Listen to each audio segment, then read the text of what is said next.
রামিসার বিচার দিয়ে বাংলাদেশ নতুন সূচনা করতে পারে।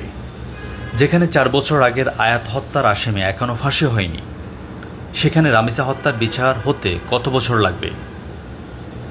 রাজধানীর পল্লবীতে শিশু রামিসা আক্তার হত্যার দ্রুত, স্বচ্ছ ও দৃষ্টান্তমূলক বিচার বাংলাদেশের বিচার ব্যবস্থার প্রতি নাগরিকদের আস্থা ফেরানোর একটি বড় সুযোগ হতে পারে।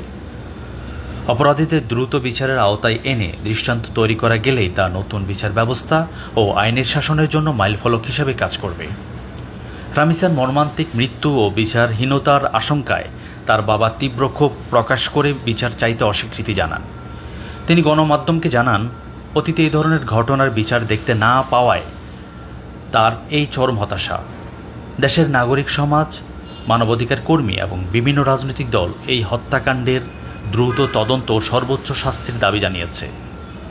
প্রচলিত বিচার প্রক্রিয়ায় দীর্ঘসূত্রিতা দূর করে ফাস্ট ট্র্যাক ট্রাইব্যুনালের মাধ্যমে রামিসার হত্যাকারীর বিচার ও শাস্তি নিশ্চিত করতে পারলে এটি সমাজে অপরাধ দমনে একটি বড় প্রতিরোধমূলক উদাহরণ সৃষ্টি করতে পারে।